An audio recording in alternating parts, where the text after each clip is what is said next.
হরে কৃষ্ণ। যদি যাত্রাপথে কখনো কোনো ধাক্কা না খাও, তবে গন্তব্য গুপ্ত তুমি কিভাবে বুঝবে?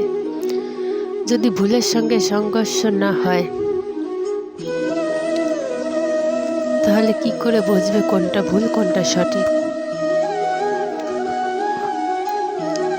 জীবনে এই দুটি কথা চিরদিন মনে রাখবে। প্রথমত, রাগের সঙ্গে কোনো সিদ্ধান্ত নিও না। দ্বিতীয়ত, অতিরিক্ত আনন্দে ভেসে গিয়ে কাউকে কোনো প্রতিশ্রুতি দিও না। রাগকে কন্ট্রোল করতে হবে।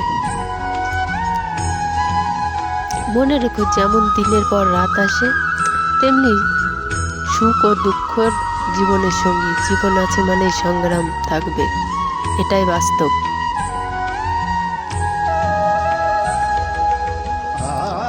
আর যখন মনে হবে সব পথ বন্ধ, তখন জেনে রেখো একটি দরজা আছে যা কখনো বন্ধ হয় না, আর সেটি হলো ভগবান শ্রীকৃষ্ণের দরজা। এই জন্য সবসময় ভগবানের উপর বিশ্বাস রাখো। ভগবান শ্রীকৃষ্ণ বলেন, আমি আমার পায়ের তলে শান্তি লুকিয়ে রেখেছি।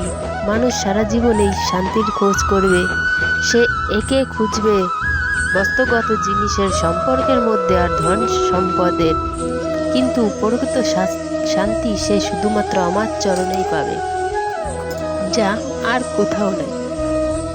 শক্তিশালী সে নয় যে সবাইকে হারিয়ে দেয়, বরং সেই সত্যিকারের শক্তিধর যে নিজেকে হার থেকে শিক্ষা নিয়ে পরের বার নিজেকে জয় করে নিজের ভয়, রাগ, দুর্বলতাকে ত্যাগ করে, সেই সব থেকে শক্তিশালী ব্যক্তি। আমার ভিডিওটি যদি ভালো লাগে, অবশ্যই একটি লাইক কমেন্ট করে আমার পাশে থাকবেন। আমার চ্যানেল নতুন হয়ে থাকলে অবশ্যই ভিড়ের সঙ্গে হাঁটা সহজ, কিন্তু তাতে মৌলিকতা নেই, শুধু অনুকরণ। অথচ একা চলার মধ্যে আপনার প্রকৃত শক্তি প্রকাশ পায়। আমার চ্যানেলটি যদি নতুন হয়ে থাকে, অবশ্যই চ্যানেলটি সাবস্ক্রাইব করে আমার পাশে থাকবেন।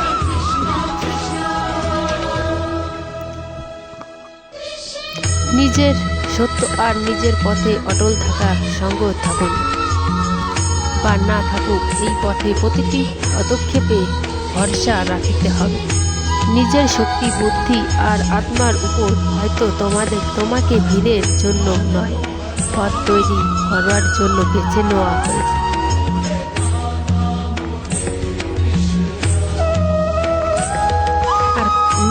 আর কমেন্ট বক্সে জয় শ্রীকৃষ্ণ লিখতে ভুলবেন না। আর অবশ্যই আপনারা প্রতিদিন এই শ্রীকৃষ্ণের বাণী অবশ্যই শুনুন, জীবন বদলে যাবে।